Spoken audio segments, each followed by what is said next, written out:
నమస్కారం డాక్టర్ గారు. నమస్తే మేడం. డాక్టర్ గారు ఈ రోజుల్లో వెరీ కామన్‌గా ప్రతి ఇంటికి కూడా ఒక డయాబెటిక్ పేషెంట్ అయితే ఉంటున్నారండి.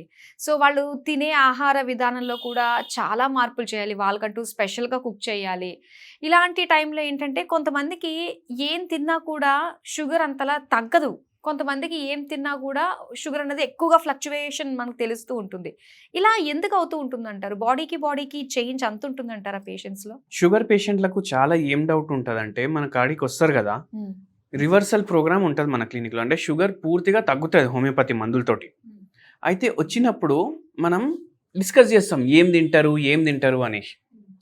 అయితే పేషెంట్లు చాలా మందికి ఎవరికైతే ఈ షుగర్ వ్యాధి అంటే వాళ్ళకు రేంజ్‌లో గూడా ఉండదు. హ్మ్. హెచ్‌బీఏవన్సీ చాలా ఎక్కువైపోతది. అయితే ఏందంటే వాళ్ళకు ఏం అర్థం చేసుకోవాలంటే క్వాంటిటీ కన్నా క్వాలిటీ ఇంపార్టెంట్. ఓకే. ఇప్పుడు, ఇప్పుడు అందరూ రైస్ బౌల్‌లు అవి ఇవి తింటున్నారు గదా! ఇంత బౌల్ ఉంటది. దాంట్లో వాడు సర్వ్ చేసి ఇస్తాడు గదా రైస్. మీరు ఆ బౌల్‌ల బిర్యానీ తింటే నంబర్ ఆఫ్ క్యాలరీస్ వేరే ఉంటాయి. సాంబార్ రైస్ తింటే నంబర్ ఆఫ్ క్యాలరీస్ వేరే ఉంటాయి. ఓకే. మళ్ళా బిర్యానీ తింటే నంబర్ ఆఫ్ క్యాలరీస్ వేరే ఉంటాయి. అదే బౌల్‌ల మీరు సాలడ్ తింటే వేరే ఉంటాయి. హ్మ్. ఇప్పుడు సాలడ్‌లో 100 ఉన్నాయి అనుకోండి.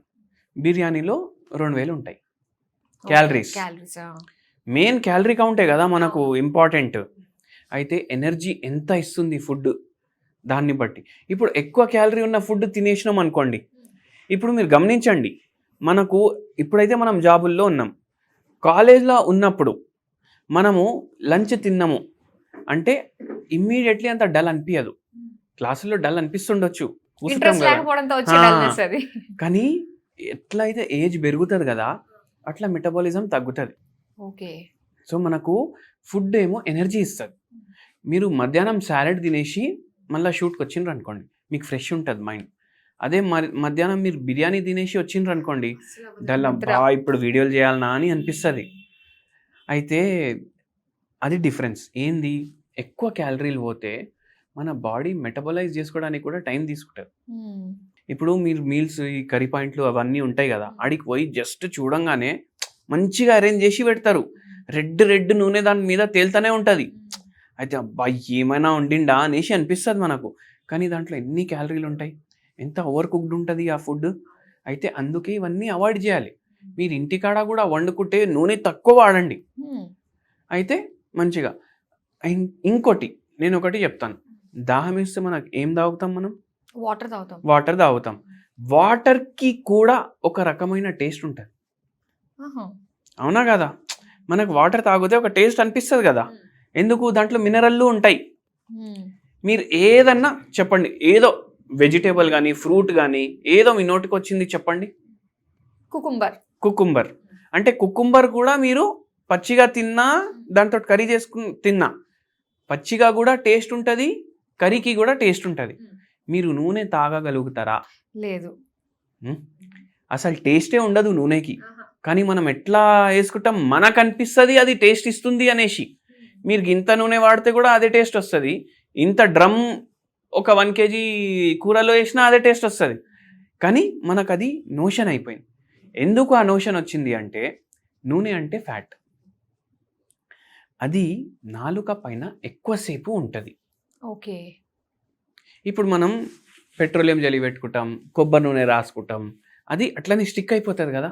సో, ఆ స్టిక్కీ నేచర్ మన నోట్లో ఉండిపోయేసరికి ఆ ఫుడ్‌లో ఉన్న టేస్ట్ ఎక్కువసేపు మీ నోట్లో ఉండడం వల్ల మీకు అది అట్లా అనిపిస్తది. ఓకే. అందుకే ఆ టేస్ట్ ఒస్తుంది. ఇప్పుడు రాబిట్‌ది మాంసం ఉంది. షీప్‌ది మాంసం ఉంది. అన్నీ మ్యారినేషన్ జేసి, అవి జేసి, ఇవి జేసి అది తింటే మనకు ఏది రాబిట్‌ది, ఏది షీప్‌ది అర్థం గూడా గాదు. అవును. డిఫరెన్స్ ఉండదు. ఆ! అంటే మాంసానికి ఒక టేస్ట్ లేదు. మనం దాన్ని అట్లా తయారు చేస్తున్నాం. దేనివల్ల? మసాలాల వల్ల. అందుకే చూడండి ఇప్పుడు పొటాటో చిప్స్‌లలో గూడా ఫ్లేవర్‌లొస్తాయి. ఏదో ఇట్లా పన్నీర్ టిక్కా మసాలా అనేసి ఫ్లేవర్ ఒస్తది. టిక్కా మసాలా అనేసి అంటే చికెన్ లేకుండానే ఆ ఫ్లేవర్ ఒస్తుంది. దేనివల్ల? మసాలాల వల్ల. మళ్ళా మనకు అది నాన్ వెజ్ ఎందుకు? హ్మ్. ఓవర్ కార్బోహైడ్రేట్ అయిపోతది. రెడ్ మీట్ తినొద్దు అంటాం. రెడ్ మీట్‌తో పాటు ఏ మీట్ తినొద్దు. ఎందుకంటే అది మనం దాంట్లో యాడ్ చేసిన నూనె గాని, ఫ్యాట్ గాని అవన్నీ ఎట్లా అయిపోతాయి? ఎంత ఇది హార్మ్‌ఫుల్ చేసేస్తది మన బాడీకి. అంత కార్బోహైడ్రేట్ మనం తింటున్నాం. ఇంత తిన్నా హానినే. మళ్ళీ కొందరు ఏమంటారు, డాక్టర్ సాబ్ పీసెస్ నెయ్యి ఖాతే షేర్వా ఖాతే అంటారు. అంటే అది గ్రేవీ ఉంటుంది కదా దాన్ని, దాంట్లో కూడా మొత్తం దాన్ని దిగుతుంది కదా, మళ్ళీ అది కూడా తింటే ఎట్లయితుంది, షుగర్ పెరుగుతుంది కదా. సో ఇవన్నీ ఫుడ్లు అవాయిడ్ చేయాలి మేడం. ఇవన్నీ ఫుడ్లు అవాయిడ్ చేస్తే మనకు హెల్త్కి మంచిగా ఉంటుంది. అయితే ఇప్పుడు షుగర్ వ్యాధి పేషెంట్లకు ఒక మంచి హోమ్ రెమెడీ కూడా చెప్తాను నేను. ఇప్పుడు షుగర్ వ్యాధిలో ఇది నాన్ వెజ్ తినొద్దు, ఇవన్నీ ఓవర్ కుక్డ్ ఫుడ్లు ఇవన్నీ ఎందుకు తినొద్దు, మనకు బాడీలో ఇన్ఫ్లమేషన్ పెరుగుతుంది దీంతో. మీకు సుస్థి ఇట్లా డల్ ఎందుకు అనిపిస్తుంది, ఎందుకంటే మెటబాలిజం చేయలేకపోతుంది అది. అంటే ఏమవుతుంది, బాడీలో ఒక డల్నెస్ క్రియేట్ అవుతుంది దానివల్ల. సో ఇన్ఫ్లమేషన్ పెరుగుతుంది అట్లా డల్నెస్ ఉంటే. మీరు చూడండి, ఇట్లా ఎక్కువ మనం హై కార్బోహైడ్రేట్ ఫుడ్ తిన్నాము, ఇవన్నీ అడ్డం దొడ్డం తిన్నామంటే మనకు డల్ అయితే అనిపిస్తుంది. దాంతోపాటు జర చేతులు లాగినట్టు కాళ్ళు లాగినట్టు కూడా అనిపిస్తుంది, వీక్నెస్ అనిపిస్తుంది. అంటే మన బాడీలో ఇన్ఫ్లమేషన్ పెరుగుతుంది దానివల్ల. సో అందుకే మనం యాంటీ ఇన్ఫ్లమేటరీ హోమ్ రెమెడీలు ఏమైనా వాడాలి. ఇప్పుడు ఈ anti inflammatory home remedy sugar వ్యాధికి చాలా మంచిది. చాలా పేషెంట్లకు చెప్తా నేను. మనం హోమియోపతిలో ప్రకృతి ప్రకారం మెడిసిన్ ఇస్తాం, దాంతోపాటు ఈ హోమ్ రెమెడీ కూడా వాళ్ళ ప్రకృతికి సెట్ అయ్యేలాగా ఇస్తాము. శంఖ పుష్పం ఉంటుంది, శంఖ పుష్పాలు 3 తీసుకోవాలి, చెట్టు కొనేసి పెట్టుకోండి. అది మీరు వాటర్లో బాయిల్ చేయండి. స్టవ్ బంద్ చేసినాక ఒక చిట్కా దాంట్లో ఇది మన పసుపు వేయండి. ఇది ఫిల్టర్ చేసుకోండి. ఇది బ్లూ టీ అంటారు దీన్ని. బ్లూ టీ అంటే ఇదేనా? బ్లూ టీ అంటే ఇది. ఇప్పుడు ఇది ప్రిపేర్ చేసుకునే ముందు ఒక 2-3 చెట్లు కొనే ముందు, శంఖపుష్పం మీ ఇంట్లో లేవంటే మీరు బ్లూ టీ బై 1 kg అని ఆన్లైన్లో సెర్చ్ చేయండి. చాలా ఎక్స్పెన్సివ్ ఉంటాయి కదండి. అవును, 8,000 నుంచి 12,000 మధ్యలో ఉంటుంది దాని రేట్. సో అట్లా ఉండేసరికి ఏమవుతుంది, ఒకటి డబ్బు ఖర్చు, 50 రూపాయలకి చెట్టు దొరుకుతుంది. అవును, అది తెచ్చుకోండి కదా బెస్ట్. అండ్ దీంట్లో యాంటీ ఆక్సిడెంట్లు ఉంటాయి. ఇప్పుడు మనం అమృతం చెప్పినాం కదా, అట్లా విషం అంటే ఆయిల్ అనేసి చెప్పినాం కదా, మళ్ళా తర్వాత సాగర మంథనంలో అమృతం వచ్చింది. ఇది ఆ అమృతం లాంటిది. ఓకే.